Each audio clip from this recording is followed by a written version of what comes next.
Alors, bonjour à tous. Nous nous retrouvons pour Patrimoine 24 pour parler de la thématique du dividende dans la gestion de portefeuille. Et pour m'accompagner sur ce sujet, j'ai le plaisir d'accueillir Stéphane Vautron de JP Morgan Asset Management, Bonjour Claude. d'Eric Vogelsinger de Crédit Mutuel Asset Management et de Amédée de Guilbon de DWS. Alors, avant de rentrer peut-être dans les fonds qui sont concernés dans vos différentes maisons, j'aimerais revenir sur peut-être la thématique elle-même qui avait un peu disparu et j'aimerais comprendre pourquoi aujourd'hui on reparle plus de dividendes, ce qui me paraît assez logique, ça fait quand même, c'est une partie intégrante de l'action, mais pourquoi on en reparle un peu plus aujourd'hui? Alors, je vais laisser la parole à Eric pour nous expliquer ça et puis je laisserai ensuite nos autres amis donner leur version. Merci. Donc, vous avez raison. On peut dire que l'environnement actuel profite totalement à la thématique dividende. Et la raison derrière ça, c'est qu'il répond aux trois problématiques du moment. La première, c'est l'inflation, bien sûr. Grâce à la thématique dividende, on va pouvoir s'exposer sur des secteurs qui bénéficient de l'inflation. Donc, je pense à l'énergie au sens large, mais également sur des secteurs qui sont peu sensibles à l'inflation, les télécoms ou la santé. Pourquoi? Parce qu'ils sont peu impactés par les prix du gaz, le prix des matières premières, que ce soit au niveau opérationnel ou de la demande. Et puis ensuite, le dividende, comme on le sait, hein, il intègre l'inflation, donc ça permet d'en profiter également. La deuxième problématique, c'est tout ce qui est lié à la hausse des taux. Alors, contrairement aux valeurs de croissance qui sont pénalisées par la hausse des taux pour des raisons de valorisation, on est beaucoup moins exposé sur ce type de valeurs dans un fonds dividende. Hein, c'est ce qu'on appelle des valeurs à duration longue. Et donc, on est beaucoup mieux protégé. Et troisièmement, c'est le moins qu'on puisse dire, dans une situation de faible visibilité sur les résultats des entreprises. Et donc, il est intéressant, il est judicieux de s'exposer sur des valeurs sur lesquelles on a un profil beaucoup plus défensif. Et ce sont des valeurs qui sont offertes par un fonds dividende. Je précise à une seule condition, que le dividende soit pérenne, parce que sinon, on va s'exposer à des valeurs de mauvaise qualité. Voilà les trois raisons principales, selon moi. Parfait. Alors, Stéphane, la position de JP Morgan? Bon, évidemment, on partage le point de vue, hein, c'est-à-dire que traditionnellement, le dividende, c'est quand même un élément qui, effectivement, protège de l'inflation, qui est quand même le sujet central du moment. Inflation couplée, Eric l'a rappelé, effectivement, à des incertitudes très fortes sur le cycle. Et donc, je dirais que la composante, la typologie relativement défensive du socle des valeurs dividendes à travers le monde, c'est un élément de lisibilité supplémentaire. Et effectivement, quand on a en tête que les leviers de performance sur une action, c'est la croissance du résultat, hein, c'est la perspective bénéficiaire dont le niveau de dividende, l'extension de multiples, et puis après, il y a l'impact en termes de change qui reste marginal. La direction en termes de multiples, dernièrement, avec la remontée des taux, on voit plutôt qu'elle est à la réduction, hein, effectivement, et c'est quelque chose qui est plutôt là pour durer, le tout couplé à une incertitude sur les niveaux de résultats à venir dans un contexte récessionniste, ou dans le meilleur des cas de soft landing, hein, le soft landing étant traditionnellement la situation que tout le monde espère et qui n'arrive jamais, eh bien, c'est vrai qu'on peut quand même se dire que ce sont des valeurs sur lesquelles on est mieux outillé par une plus grande lisibilité, précisément aussi parce qu'on se dit que si l'espérance de gain sur les actions est plus faible, la contribution du dividende est plus importante dans la performance totale des actions, et par conséquent, le dividende, le rendement, redevient indiscriminant en termes de sélection de titres, en termes de performance. Donc, au sein des actions, ça devrait être un segment sur performance. Ça a déjà été le cas cette année. Ça sera probablement le cas dans les trimestres, voire les années à venir. Merci Stéphane. Amédée, je suppose que vous êtes un peu dans la même logique, mais est-ce que vous voulez rajouter quelque chose? Oui, tout à fait. Et surtout, je voulais rappeler ce que vous aviez dit en introduction. C'est un thème qui revient au goût du jour, hein, après plusieurs années, voire près d'une décennie de sujets qui étaient plus portés vers les valeurs de croissance. Aujourd'hui, on voit un regain d'intérêt sur les stratégies dividendes. Pourquoi? Tout simplement, effectivement, le dividende représente à l'heure actuelle, on peut qualifier d'un actif réel, hein, puisqu'on reçoit physiquement du cash, ce qui permet d'en disposer comme on le souhaite. Donc ça, c'est vraiment un sujet intéressant dans un contexte inflationniste. Et également, c'est une stratégie qui permet d'avoir une volatilité maîtrisée. on voit que les stratégies dividendes, historiquement, ont une volatilité plus faible que les stratégies classiques.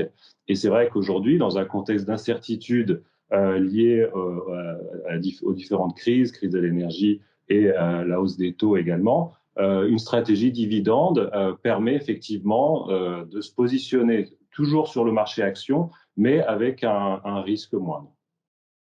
Parfait. Donc, je comprends bien et j'en suis fort aise que le dividende va continuer à être un vrai sujet pour les portefeuilles dans les mois qui viennent, voire peut-être un peu plus.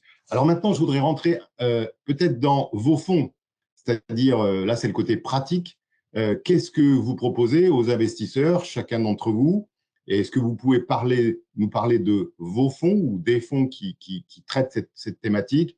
Et qu'est-ce que vous avez opéré et qu'est-ce que vous avez senti et quels sont les arbitrages qui ont pu avoir lieu ces derniers temps dans vos différentes maisons?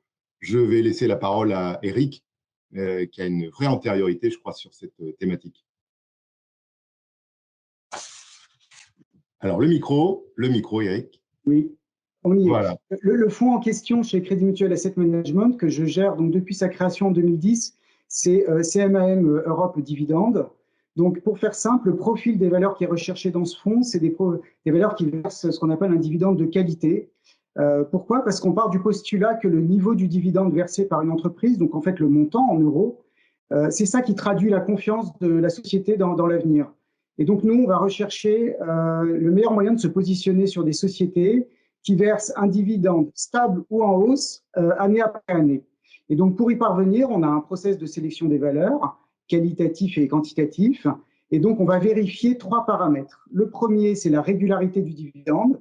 Donc, un dividende qui est versé sans interruption depuis au moins 10 ans. Ensuite, la cohérence du dividende avec la société, sa structure financière, son autofinancement. Et enfin, la pérennité du dividende. Donc, on va regarder la qualité de la société, de son management et les perspectives. Donc, nous, on a une approche sectorielle en se disant on exclut tel secteur ou on préfère celui-là. On applique les filtres et puis ensuite, en découle le portefeuille. Donc, on a une bonne diversification sectorielle. Tous les secteurs sont représentés. Et sur les mouvements récents, on a augmenté le poids de l'énergie, qui représente aujourd'hui 10% du fonds. On a toujours eu beaucoup de valeurs santé, environ 13%. Les télécoms avaient été remontés avant l'été et sont autour de 10%. Et on a également augmenté le poids, alors ça c'est tout récent, des banques et des assurances.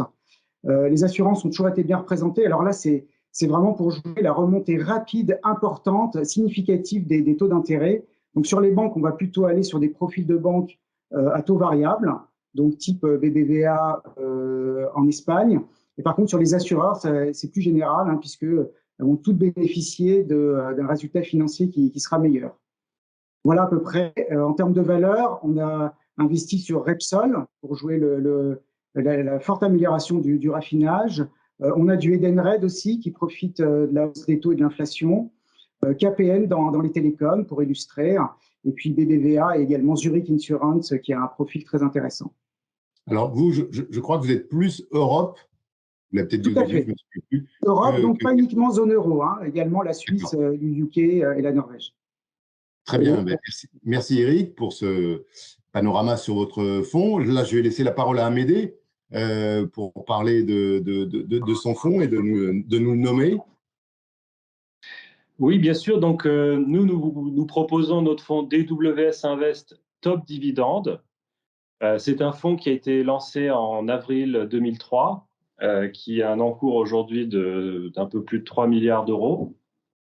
C'est un fonds qui est un fonds action international qui investit donc dans les sociétés entre 40 et 60 valeurs, donc un fonds concentré.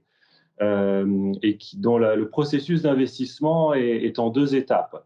La première étape va être un scoring quantitatif où effectivement on va prêter attention au taux de distribution, à la croissance du dividende et au rendement du dividende. Donc on va noter chacune des valeurs de l'univers en fonction de ces critères.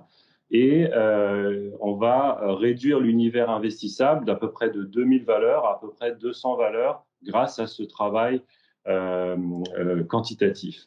Ensuite, va intervenir le travail qualitatif de l'équipe de gestion qui, parmi ces 200 valeurs, va construire un portefeuille équipondéré, sans biais sectoriel ni géographique. Ça va être de la pure conviction. Et plus important également, on n'utilise pas de dérivés et on ne couvre pas non plus le risque de change. Donc, on est vraiment sur un vrai cœur de portefeuille de conviction où on va retrouver effectivement des valeurs issues des États-Unis, de l'Amérique du Nord en général, mais également l'Europe. La France, notamment, figure en 4e place dans l'allocation géographique. Et en allocation sectorielle, on va retrouver la santé, les financières ainsi que l'énergie dans le top 3 du portefeuille. Très bien. Merci Amédée. Stéphane, quels sont les fonds que vous utilisez pour traiter le sujet dividende chez JP Morgan? Alors, c'est vrai que vous savez, Claudin, chez nous, on a beaucoup de fonds.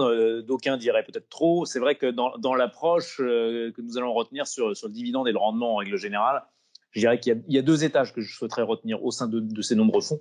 Il y a tout d'abord Global Dividende. Le sujet, là, pour le coup, le produit évident en la matière. Et là aussi, notre approche, ça va être d'aller chercher les valeurs de rendement qui peuvent nous permettre d'aller capter des performances, mais avec une approche total return, navré pour l'anglicisme, c'est-à-dire qu'on va vraiment essayer de conjuguer dans le cadre de ce process de gestion et de ce portefeuille une approche qui, bien évidemment, va faire la part belle aux dividendes, mais pas au détriment de la performance totale du titre, puisqu'on va avoir quand même un regard très acéré sur la croissance bénéficiaire et les perspectives de croissance des titres.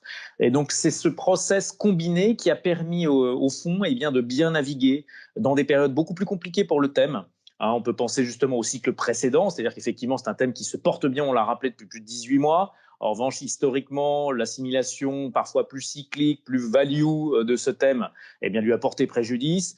Ce fonds a réussi à bien naviguer dans ce contexte-là, et ça, c'est sans doute une de ses originalités, tout en continuant à très bien se comporter dans un contexte favorable aux dividendes. Donc, je dirais ce profil un petit peu agnostique qui fait qu'au sein du portefeuille, on va réussir à faire coexister le corps du portefeuille, c'est ce qu'on va appeler les compounders, c'est-à-dire des titres qui vont offrir un dividende qui va être entre 80% et 160% de l'indice. Donc, c'est le cœur du portefeuille, c'est à peu près la moitié du portefeuille, sous réserve que le taux de distribution soit raisonnable, les perspectives de croissance au rendez-vous et qu'il y ait une culture de rendement du dividende. Mais on va aussi faire coexister, pour gérer la cyclicité du portefeuille, des titres à fort dividende, sur lesquels là, en revanche, le sujet, ça sera un sujet de génération de cash, avec une visibilité plus courte, mais des niveaux de rendement attendus à court terme très importants et assez lisibles, sur des secteurs plus matures, plus compliqués, mais avec des taux de dividendes très élevés. Et là, ça va nous permettre de muscler potentiellement la cyclicité du portefeuille. Et à contrario, on ne s'interdit pas d'intervenir sur des titres qui ont des niveaux de dividendes plus faibles,